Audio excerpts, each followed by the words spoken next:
given as a form of comfort. There is a time for everything under the sun, death being one of those things. The writing is often attributed to King Solomon, but further research over time has shown this not to be the case, as it uses terms and references not available to the king in his time. Rather, it can be said to have been written by a teacher, as translated from the Greek Koheleth, who uses the voice of Solomon, considered to be Israel's archetypal sage. A little knowledge gathered up from Hebrew Scriptures 101. Thank you, Dr. Kim. And as I thought further of our ingathering this morning and the idea of gathering up, these things began to come together in my mind and heart. Koheleth posits these opposites, birth and death, mourning and dancing, and one might be tempted to turn them into statements of good and bad. But the intention, really, is to show the full spectrum of what can happen in a lifetime, its totality and variety, and to suggest that there is appropriate human action required along the continuum. I reread all the possibilities, and a few stand out for us this morning. Planting and plucking up what was planted, throwing away stones and gathering stones together, breaking down and building up. This writing falls into the category of wisdom literature in the Hebrew Scriptures, and so I am given today to seek out and gather up in a little bit of wisdom that I can from it. Wisdom in Jewish teachings is said to be the source of all creation, that out of which this one thought created the whole, which has been evolving ever since. What creative thought is making itself available to us today?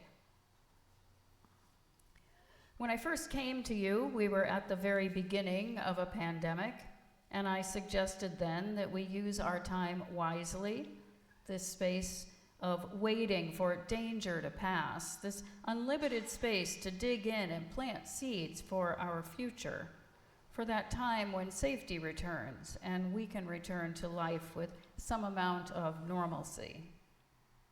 We didn't know then how long that would take or how much we would be changed in the ensuing years, but we endeavored to keep our minds sharp and our focus attuned to the things we valued, all of which would be tucked away in the soil until the time arrived for germination and visible growth. We worked on a mission statement, studied about racism and oppression in our tradition and our world, looked to our covenantal roots. Out of necessity, we became creative about how we could maintain the spirit of this place, even as we remained distant from its physical form. We held one another in love and care across the ether, and eventually more and more in person. And as this time began to wane, we began to think about our future together. Seeds began sprouting, ideas bubbled up to the surface, and we took action in order to discern the next right thing for us to do. So here we are today at this place nearing harvest time, the plucking up of what was planted. Our wise action might be in gathering up from all that has been planted and culling through it to determine what is of use. Certainly, the search committee is engaged in a process of listening for what is of use in the ministry of the meeting house, of gathering up from the hearts and minds of those who hold this place close.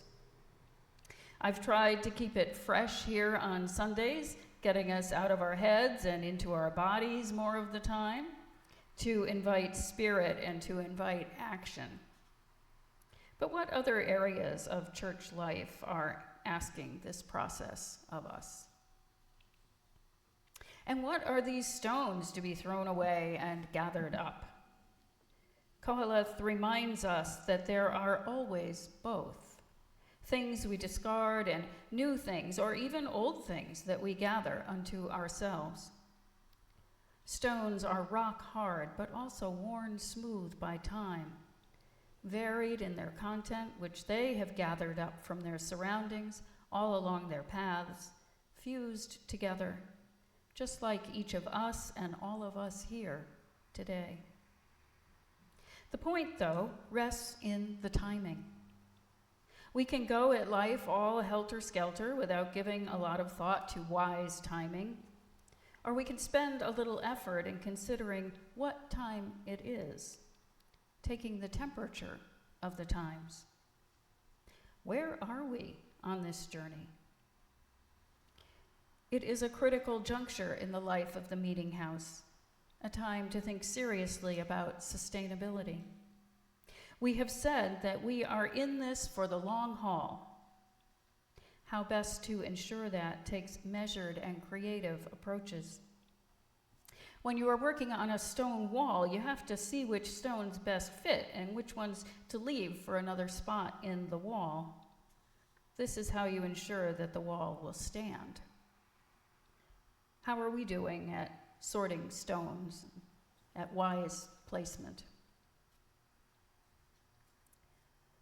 When I look at the world around us, I am honestly sometimes at a loss for how we can maintain sustainability. But I put on my big girl pants and face the day nonetheless. The time is clearly now. I would say we are actually late to the game, but better now than never, to take wise action in ways big and small.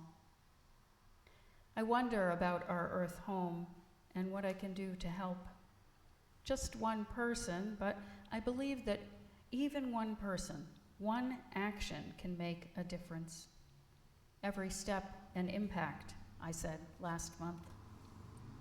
And together, as we gather up our accumulated knowledge and will to save this beautiful chariot we ride the universe in, we can work together and multiply the effects. We were reminded this summer about white nationalism and the threat to LGBTQ+ identified folks, about one organization's advocacy based in love and inclusivity, and we are encouraged to think about and support efforts locally and nationally where people of faith have something to say. Love is the spirit of this place, we repeat each week. How do we translate that into action? Who else might we gather with toward common goals, and what relationships no longer serve us? And what of this breaking down and building up? My feminist schooling tells me that we need to deconstruct in order to reconstruct. Sometimes we get lost in the deconstruction part, all militant and tearing down oppressive structures, but we need to replace those with something. The face of the meeting house has changed over time. You are no longer the same people or sets of beliefs that you were nearly 40 years ago. Not even the same as when I first met up with you nearly 4 years ago. We are constantly in the midst of breaking down, shedding old skins, letting go as individuals, and it is true for organizations as well, at least for those who intend to remain well into the future. Evolution does not end with the arrival of Homo sapiens. We are not the end-all and be-all just by virtue of our humanity, our thinking mind. So there is a building up that needs to occur.